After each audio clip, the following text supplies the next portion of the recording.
Hi, my name is Show White, and you're listening to the Brutally Delicious podcast. Brutally delicious!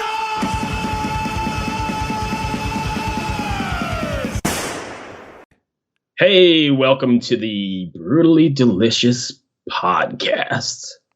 I'm Bruce. Can you say that a little slower? I'm Dude, Chris. I'm still in a trance from the Nero DeMarte stuff. Sorry. Okay, yeah, you're still tripping.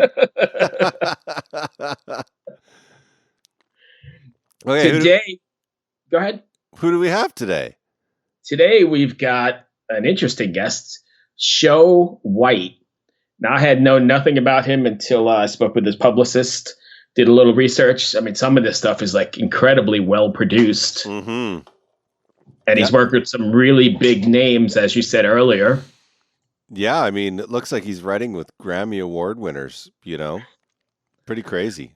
So let's go ahead and get, I don't know, do we call him Show or Mr. White? Or Let's get him on and we'll ask him. I guess we'll have to ask him. All right, let's get him on the line and see what happens. All right. Hello. Hello. Hi, Bruce. How are you? Hey, it's good. I'm Bruce. Hey, my partner, Chris. I'm Meet Chris. Hi, Chris. How are you? Good. I'm great, man. So before Hey, we begin, Yeah, go ahead. before we start, do we call you Show? It's Show, yeah. Cool. Awesome. So I've got to ask, just because, where did you get that interesting name from? Show comes from my last name, Shohaib, and then it just turned out to be Show. People would call me Show, and then I was like, yeah, well, let me put a W there. And Cool. then Oh, it just turned out to be Show, yeah. Oh, so nothing deep, and I thought there was like some deep meaning behind it.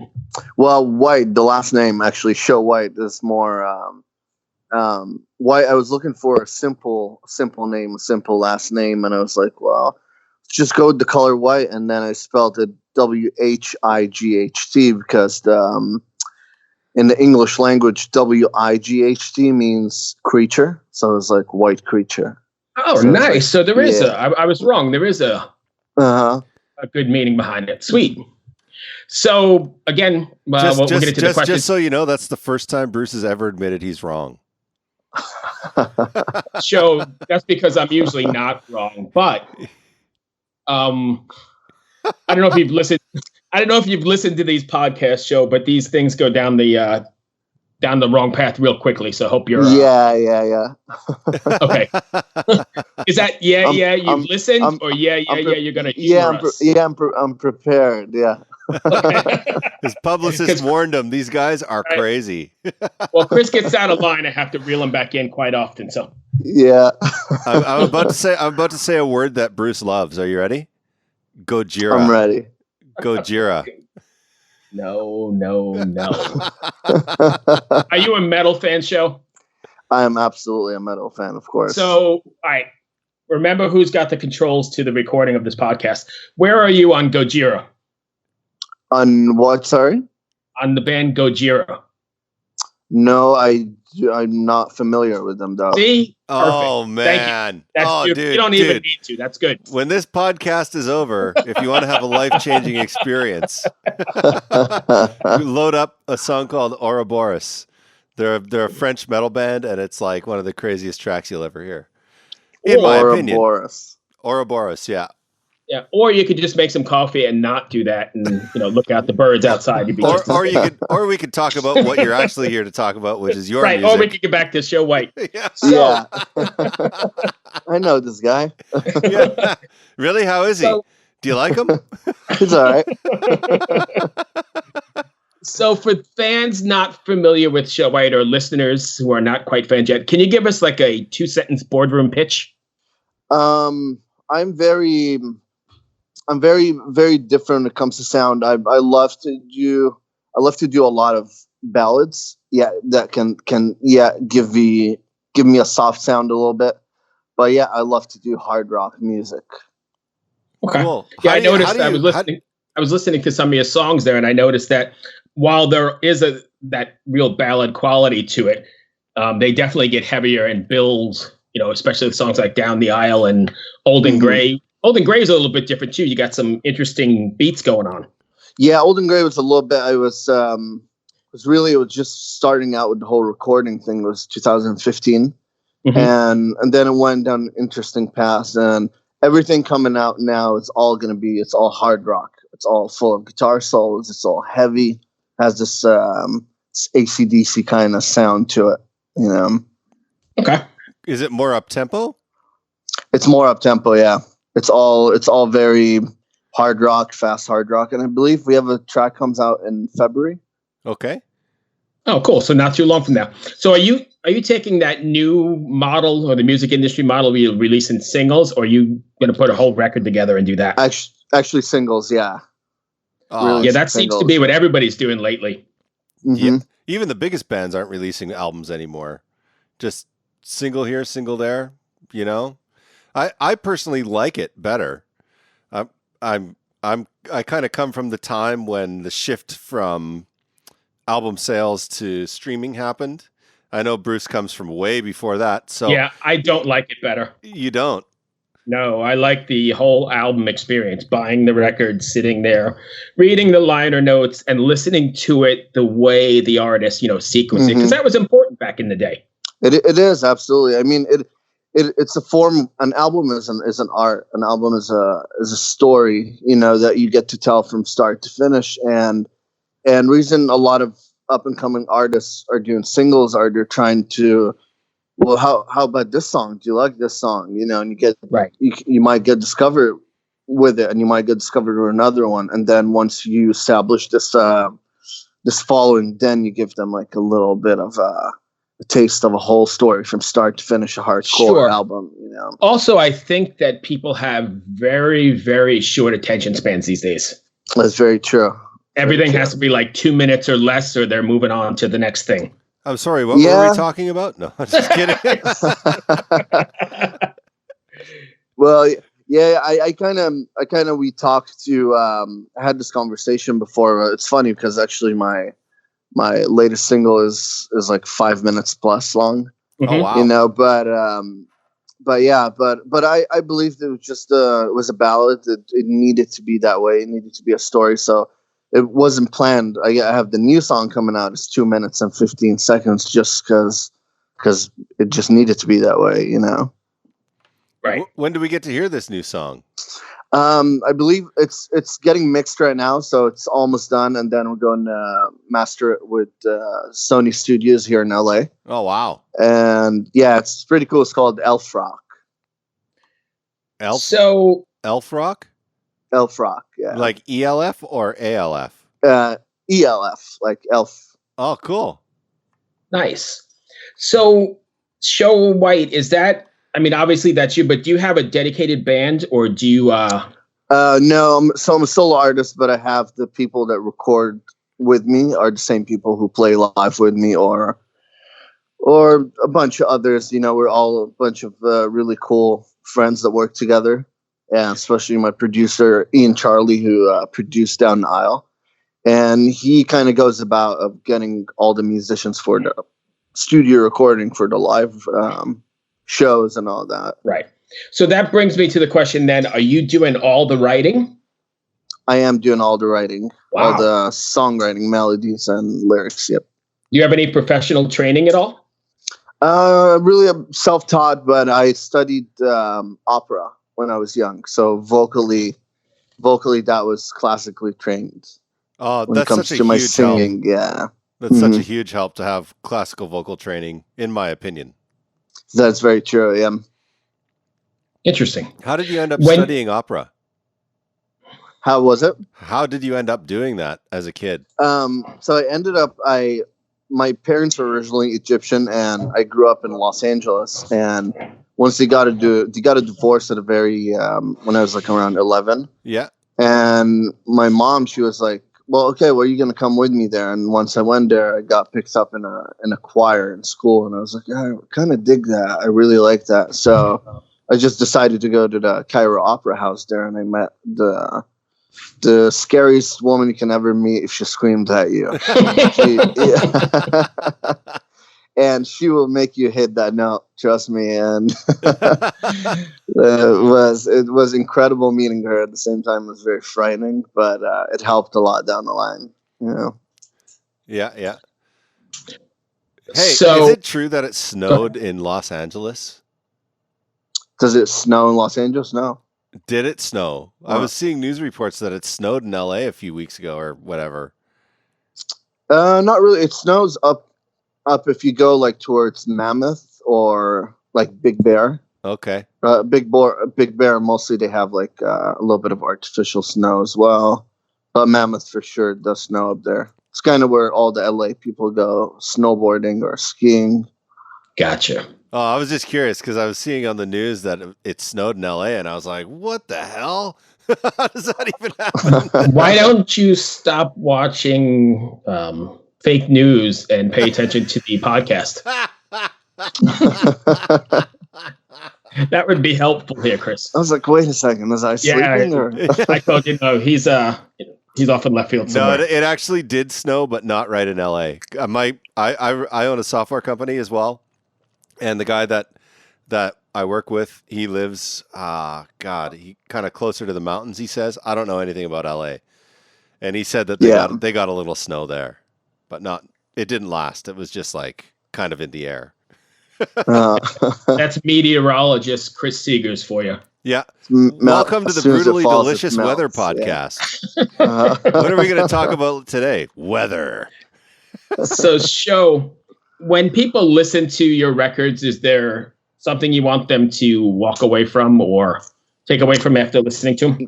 Yeah, absolutely. I mean, there's always a story behind it, and whenever I get a criticism that like, wow, it's a really cool song, man.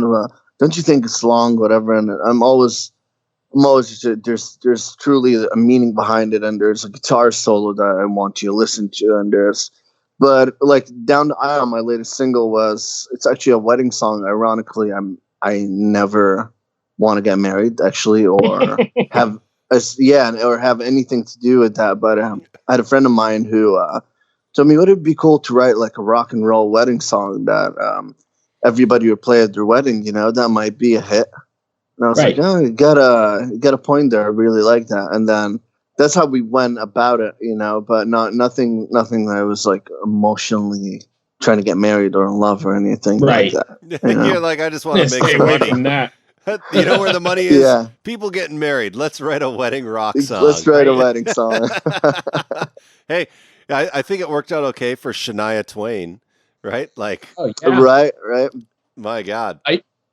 Are you planning on taking your production out on the road? Not at the moment, but thinking start live probably next summer because I'm planning on releasing a new single every 7 weeks, 8 weeks, probably. Okay. Cool. So on your Facebook page, it looks like you're working with some pretty high-end talent, Grammy-nominated people. Are you working with them for this record as well?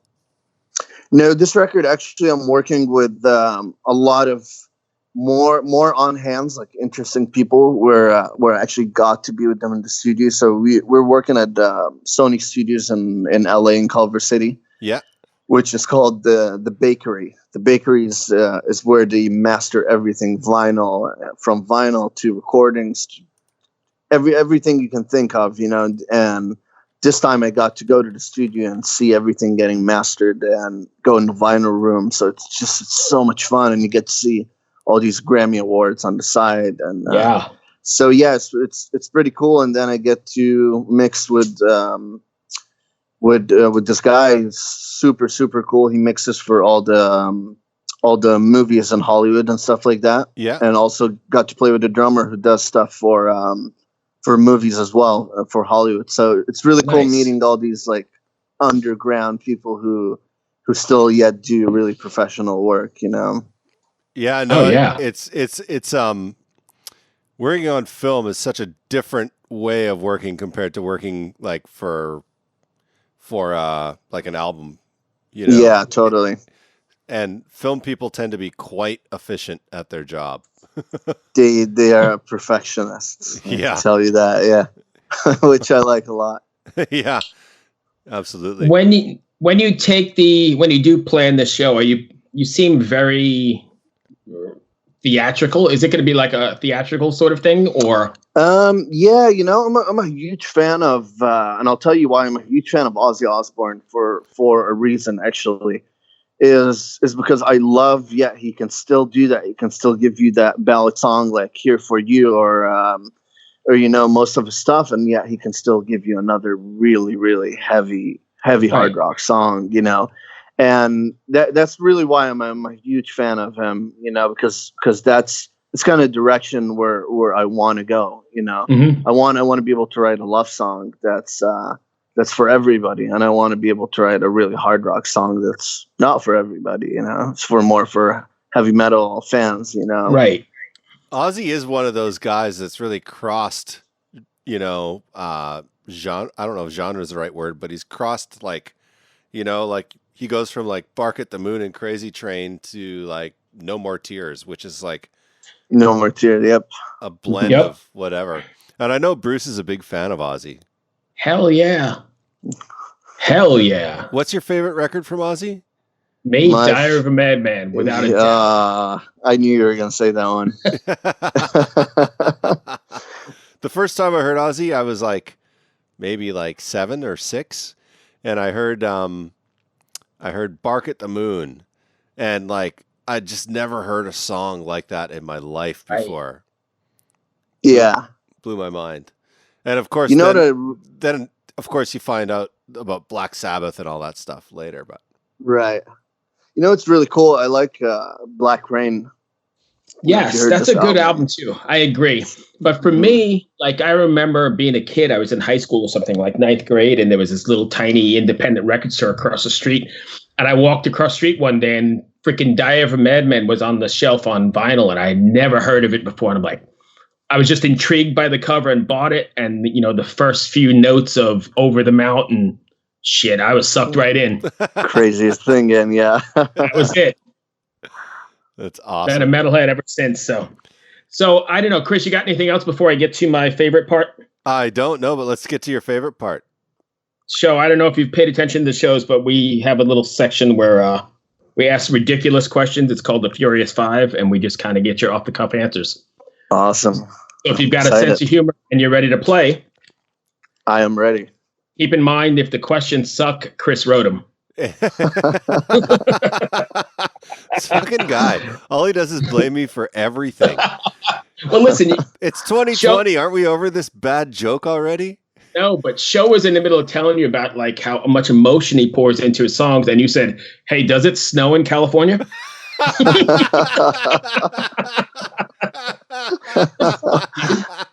It does when there are a lot of fires. Yeah. When it's burning, then yeah. Hold on, Chris can give you the rain forecast for the fires. Chris, what's the rain? I don't know. All right, you ready, Show? I'm ready. Name something you might think twice about getting rid of. Ooh. Cutting my hair for sure. That is something I would think not just twice, but yeah. I'm so jealous of people with hair. Go ahead. Yeah, I know. I don't know if Chris has turned his camera off, but he's got zero hair. So, name a fruit that is used to describe a woman's body part. Fruit? Did you say fruit? I did. Peach. Very good. You took the high road again. Very nice. You're our second interview today. Always going the high road. Name a part of their body a worker might copy on the office copy machine.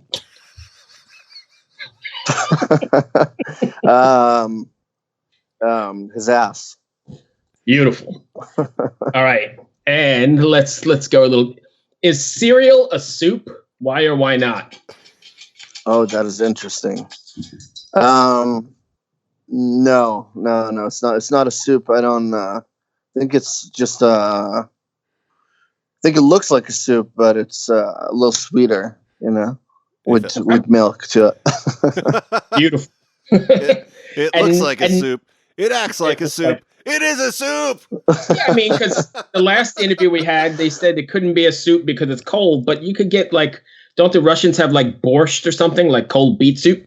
You can have cold soup, absolutely. Yeah. Absolutely. So, I don't think that's necessarily the a temperature thing. Here's a question though: Oh, who likes soup? Do I like soup? Yeah, I like soup. Hell yeah, dude! You don't like What soup? is wrong with you guys? Soup is the most useless freaking meal. It's soup. I believe soup was made when you're sick. You need to have soup. Or before a performance, and you want to loosen up your vocal cords, right? Yeah, stick to tea. Oh, whatever. But you could use go ahead. I remember in Vancouver, right before I left, about a year before I moved to the States, there's these people that tried to start like a fast food soup chain. I'm going to give you 2 guesses on how it went. It didn't work.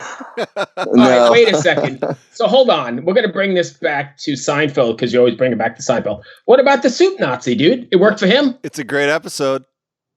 I used to go there. Did I tell you that story? Yeah.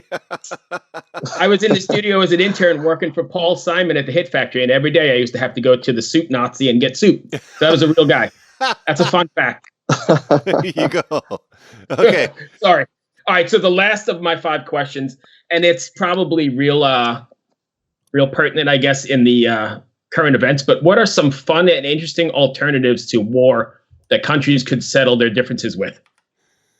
Wow, that's an interesting question. How about paintballing? Paintball works for me. Yeah, me too. I prefer paintball over nuclear Monopoly weapons. works. Right. Monopoly works for me too. Monopoly. Oh, I like that. Rock, paper, Right? We'll all sit scissors. down and play a game of Monopoly. Exactly. Rock, Whoever paper, So- scissors. takes over. Rock, paper, scissors even works. That's true. No casualties. Anyway, I don't want to get political. Joe, I appreciate you taking the time. Chris, you have anything else? I don't, man. Thanks for joining us. That was a great interview. Awesome. Thanks so much, Chris and Bruce. I appreciate it. And No I worries. hope, we get together soon for the next track. He was a great interview, actually. Yeah, I thought that was really good. Yeah, like he was a nice guy and kind of chilled out. Now it makes more sense because he's doing like a rock record. I was kind of curious, like How it all put together. But I how think it all came out. Yeah. I think it fits. It was a nice interview. He didn't go with melons on the which is what I would have gone with. It was the first one on my list, but actually, so he picked the number. So I've got these. I don't know if I told you, but I was out at the store one day and I found this like Family Feud edition of cards. Yeah. And so it gives you the top 5. So on that, he picked pear, right? Or he picked peach, right? Yeah. Yeah. So pear was the number 1. Melon is 2. Apple. How would you describe your girlfriend as an apple? I don't know. I don't know. He picked peach, and then the last one is cherry, and I'm not. I don't know. I don't probably want to go there. I will say that I'm a little put off by everyone taking the high road because I'm not a high road kind of guy. Well, we're going to get that one interview where they don't. It's coming. I hope so. It's coming, but everybody's like starting off the new year with like these great resolutions. I'm gonna be an upstanding citizen, and shit, that doesn't make good for radio. It makes for terrible podcasts, but hey. Yeah, where's Riley? We need to get Riley back on. Riley will take it down the dumper in a moment. I'll tell you, if you were interviewing me, it would be X-rated. Yeah, see, that's what I'm saying. But since I'm the host, I'm not going to do that. Right. Not yet anyway. Not till somebody opens the floodgate. Since I'm the co-host. Oh, yeah, that's right. Who the hell are you? Not the host, bitch. Well, anyway, that was a good one. Thank you for listening. Keep it metal. Keep it metal. Hello out there. Yes, hello out there, everyone. I'm Hal Schwartz. And I'm Flynn McLean. Together we host None But the Brave, a podcast dedicated to the music and career of Bruce Springsteen. Bruce and E Street Band are on tour right now for the first time in 6 years, and we're taking a detailed look at what's happening on stage in our bi-weekly episodes. We've also been recently joined by some very exciting guests, including rock journalist Warren Zanes and Stephen Hayden, Backstreet's Magazine founder Charles Cross, and Barstool's Kirk Minahan. If you're a diehard Springsteen fan, this is the show for you. So please subscribe to None But the Brave on your favorite podcasting platform, and we hope to see you further on up the road. Thank you so much. We'll be seeing you.